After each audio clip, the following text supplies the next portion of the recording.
नमस्कार दोस्तों, मैं हंसराज चौधरी एक बार फिर से आपका स्वागत करता हूं अतुल्य भारत ज्योग्राफी के यूट्यूब चैनल पर। दोस्तों, आज का हमारा टॉपिक है पर्यावरणीय समस्याएं एवं उनके समाधान।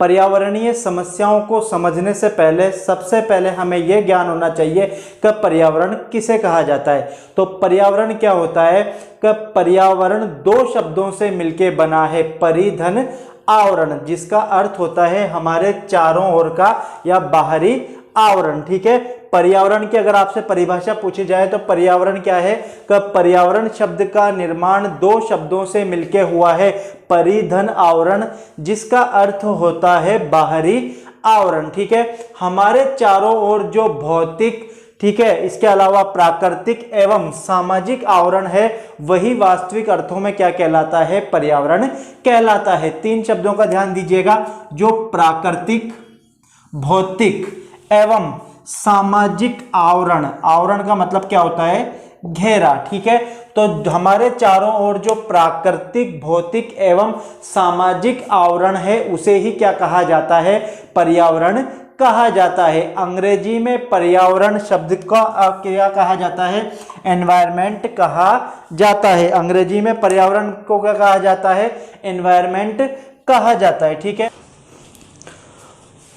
अब हम बात करते हैं पर्यावरणीय प्रदूषण की, कि पर्यावरण में प्रदूषण क्यों हुआ। देखिए, सभ्यता का विकास जिस प्रकार से होता गया उस प्रकार से मनुष्य की आवश्यकताओं में भी क्या होती गई, वृद्धि होती गई। जिस प्रकार से सभ्यता धीरे धीरे आगे की तरफ बढ़ती गई उसी प्रकार से मनुष्य की आवश्यकताओं में क्या होती गई, वृद्धि होती गई। और इन्हीं आवश्यकताओं की पूर्ति के लिए मनुष्य ने तकनीकी विकास किया। तकनीकी विकास के साथ साथ औद्योगिक विकास हुआ और इसी औद्योगिक विकास से उद्योगों का निर्माण हुआ और उद्योगों से निकलने वाले अपशिष्ट पदार्थों के द्वारा क्या हुआ, पर्यावरण का प्रदूषण हुआ। ठीक है, तो कहानी को समझिए कि पर्यावरण प्रदूषण किस प्रकार से हुआ, कि मनुष्य ने अपनी आवश्यकताओं की पूर्ति के लिए तकनीकी विकास किया। तकनीकी विकास से औद्योगिक विकास हुआ और औद्योगिक विकास से क्या हुआ, जो अपशिष्ट निकले उद्योगों को लगाने से, उन्हीं अपशिष्टों के द्वारा क्या हुआ, जो हमारा पर्यावरण है वो क्या हो गया, प्रदूषित हो गया। अब हम बात करें कि प्रदूषण क्या होता है, तो प्रदूषण अंग्रेजी भाषा में क्या कहा जाता है, प्रदूषण को पॉल्यूशन कहा जाता है। इसी पॉल्यूशन शब्द का हिंदी में अनुवाद क्या है, प्रदूषण है। ठीक है, और यह पॉल्यूशन लैटिन भाषा के पॉल्यूटस शब्द से बना है। ठीक है, पॉल्यूशन शब्द कहां से लिया है, लैटिन भाषा के पॉल्यूटस से लिया गया है, जिसका अर्थ क्या होता है, दूषित करना। ठीक है, तो जब हम पॉल्यूशन की बात कर रहे हैं तो पॉल्यूशन का हिंदी अर्थ क्या होता है, प्रदूषण होता है, जो कहां से लिया गया है, लैटिन भाषा के पॉल्यूटस शब्द से लिया गया है, जिसका अर्थ क्या होता है, दूषित करना।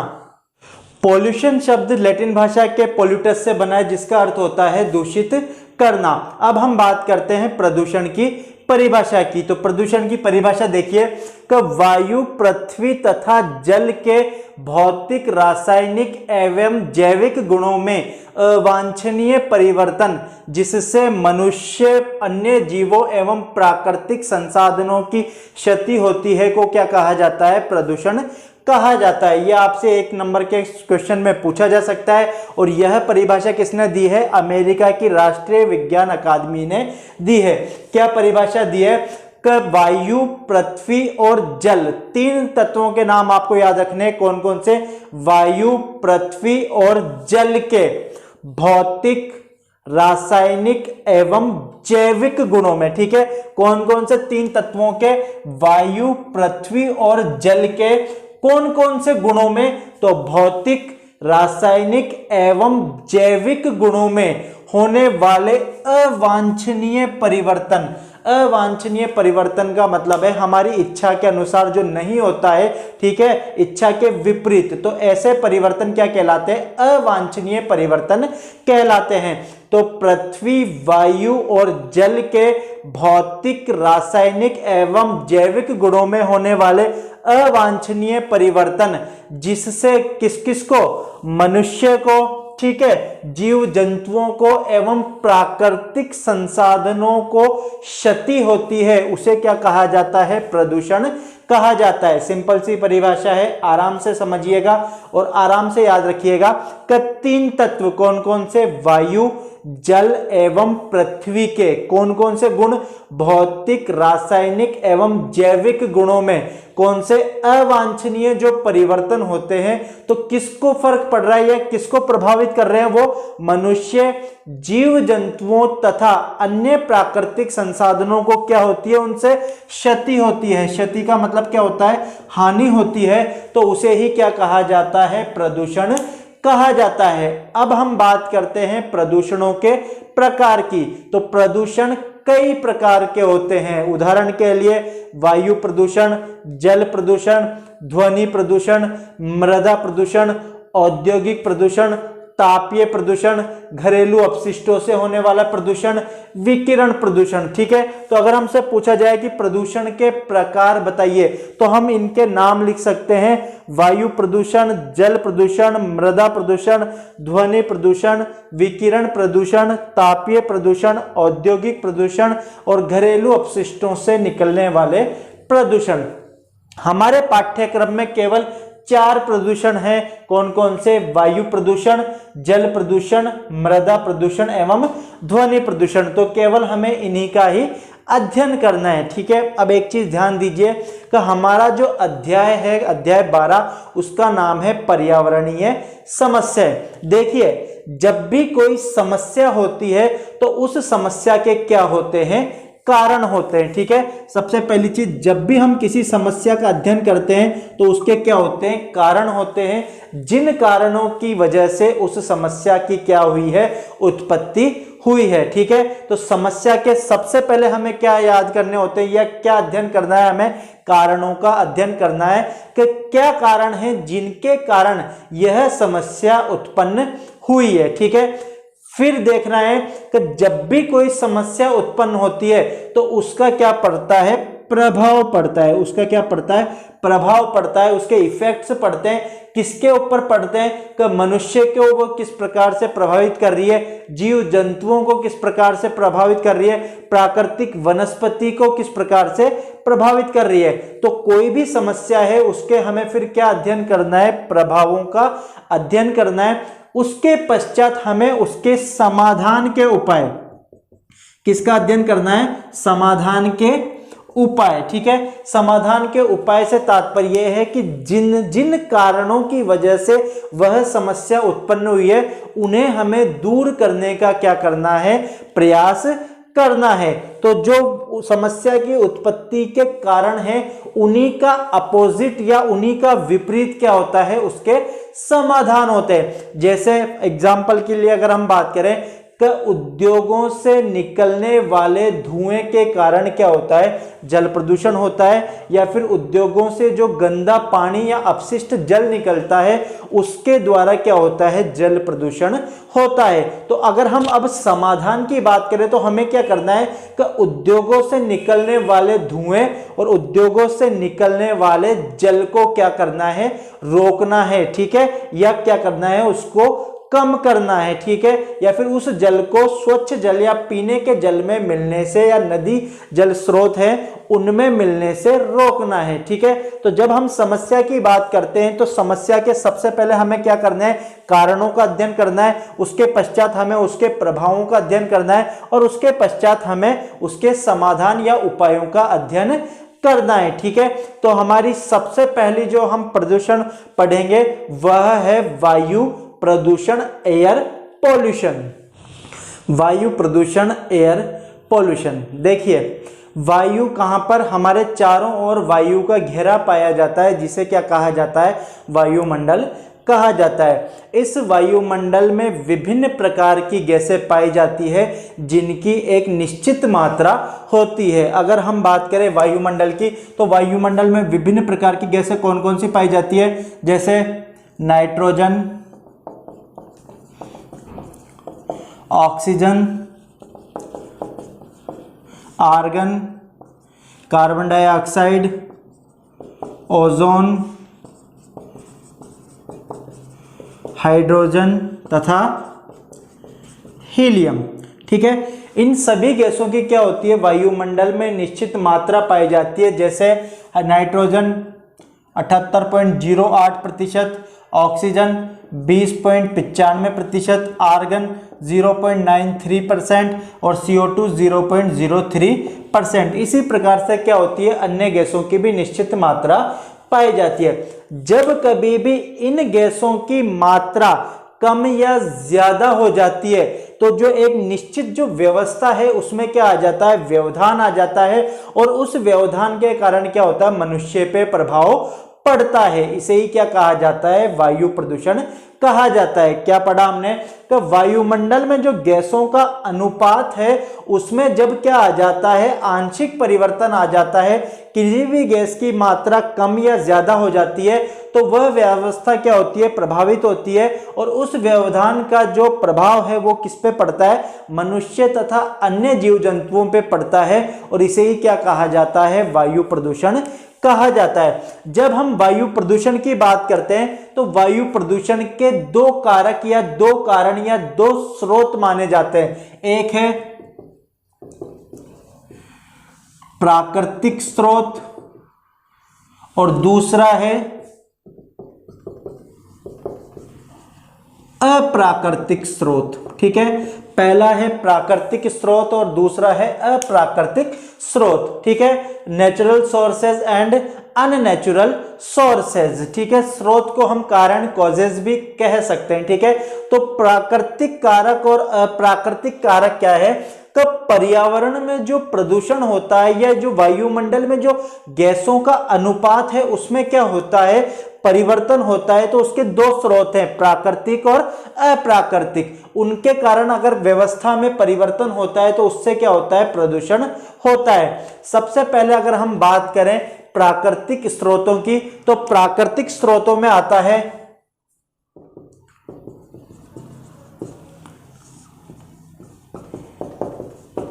ज्वालामुखी उद्गार। ठीक है, इसके अलावा आता है दावानल,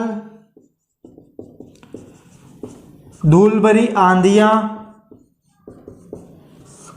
तूफान इत्यादि। ठीक है, जब हम प्राकृतिक स्रोतों की बात कर रहे हैं तो इसमें क्या क्या आ जाते हैं, ज्वालामुखी उद्गार आ जाता है। इसके अलावा दावानल, दावानल से तात्पर्य है जंगल की आग। ठीक है, जंगल की आग, जो जंगलों में प्राकृतिक कारणों से आग लग जाती है उसे क्या कहा जाता है, दावानल कहा जाता है। इससे भी क्या होता है, जहरीली गैसें वायुमंडल में मिल जाती है और वायु क्या हो जाती है, प्रदूषित हो जाती है। जब हम प्राकृतिक स्रोत की बात करते हैं तो प्राकृतिक स्रोत में सबसे प्रमुख है मनुष्य। ठीक है, प्राकृतिक स्रोत में जो सबसे महत्वपूर्ण कारक क्या है, मनुष्य, और मनुष्य के द्वारा की जाने वाली क्रियाओं के द्वारा ही क्या होता है, वायु प्रदूषण होता है। अगर हम बात करें इसमें उद्योगों का विकास, ठीक है, उद्योगों का विकास हुआ है, औद्योगिक इकाइयां लगने से क्या होता है, उनसे धुआं निकलता है जिससे क्या होता है, वायु प्रदूषण होता है। इसके अलावा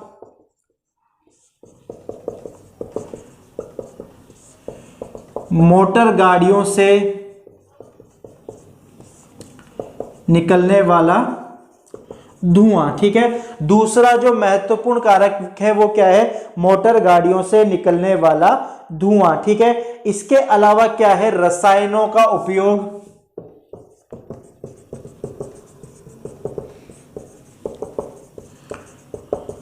ठीक है। चौथा क्या है, ईंधन जलाना, जो खाना बनाने के लिए या फिर किसी भी प्रकार की लकड़ियां जलाई जाती है या जो भी ईंधन जलाया जाता है उस ईंधन के कारण भी क्या होता है, धुआं निकलता है और उससे भी क्या होता है, वायु प्रदूषण होता है।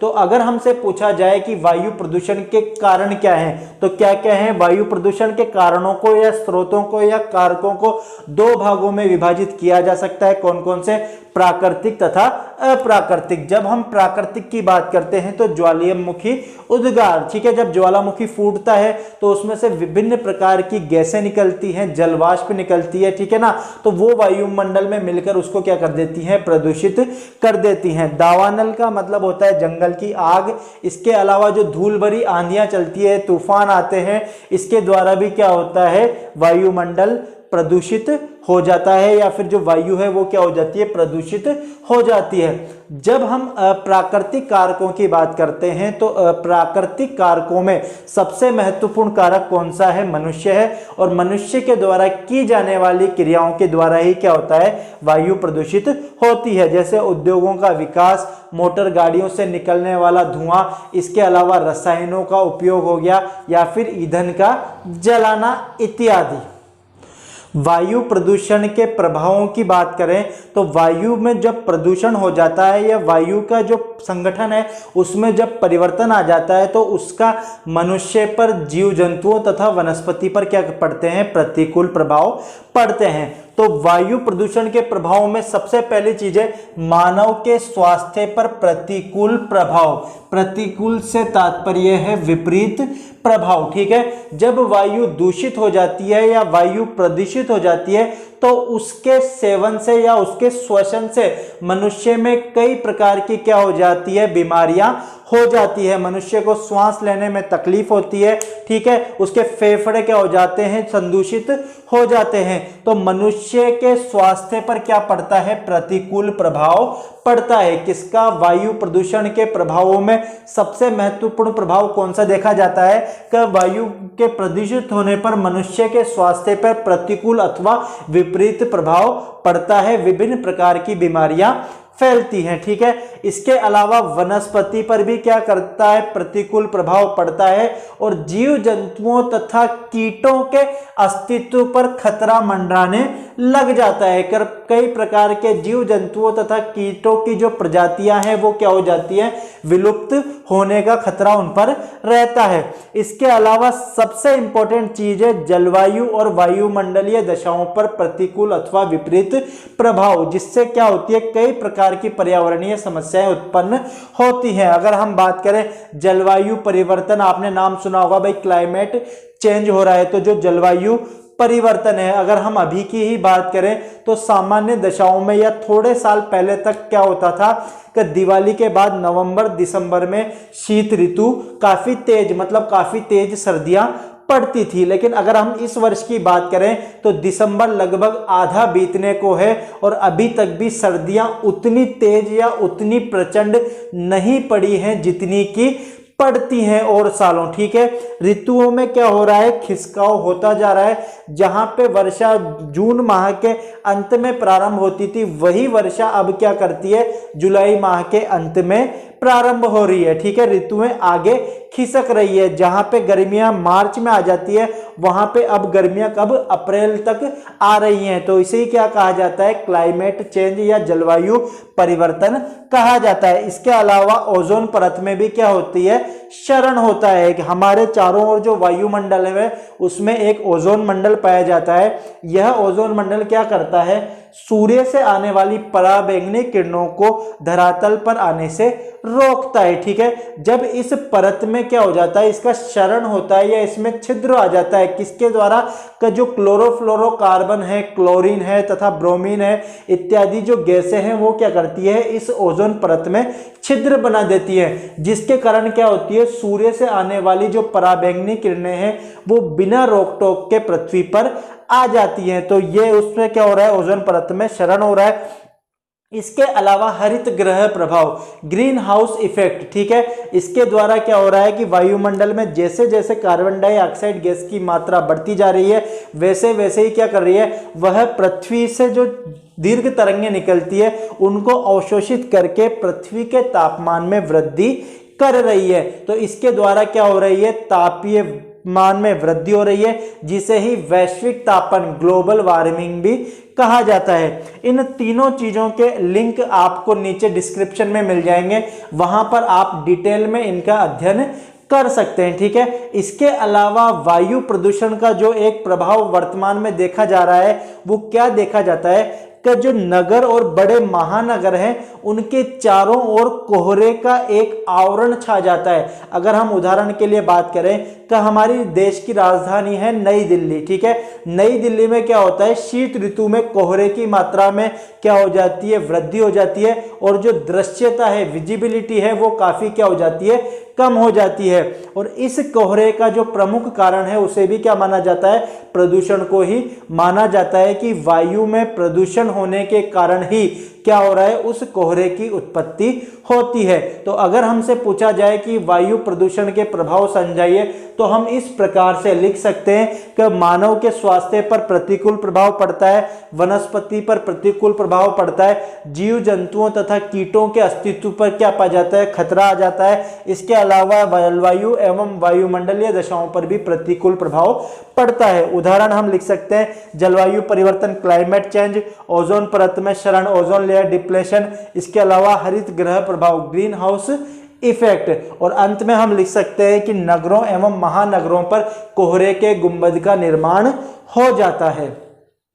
वायु प्रदूषण के उपायों की जब हम बात करते हैं तो हमने पहले भी चर्चा की कि जो भी किसी समस्या के कारण होते हैं उनका विपरीत क्या होता है, उसका समाधान होता है। जब हमने वायु प्रदूषण के कारकों की बात की थी तो हमने कहा उद्योगों से निकलने वाला धुआं, इसके अलावा वाहनों से निकलने वाला धुआं, ईंधन जलाने पर निकलने वाला धुआं, ठीक है। तो अगर हम बात करें वायु प्रदूषण के नियंत्रण की, तो जो कारण थे उनका विपरीत क्या होगा, उपाय होगा। सबसे इंपॉर्टेंट तथा सबसे महत्वपूर्ण है वृक्षारोपण करना, ठीक है। देखिए किसी भी क्षेत्र अथवा किसी भी राज्य अथवा किसी भी देश के न्यूनतम 33% भाग पर वन होना आवश्यक है। जो वन नीति बनाई गई है उसके अंतर्गत कितने, न्यूनतम 33% भाग पर क्या होने चाहिए, वन होने चाहिए। तो जितने भी सार्वजनिक स्थल हैं या सरकारी स्थल है वहां पर क्या करवाना चाहिए, वृक्षारोपण अधिकाधिक करवाना चाहिए।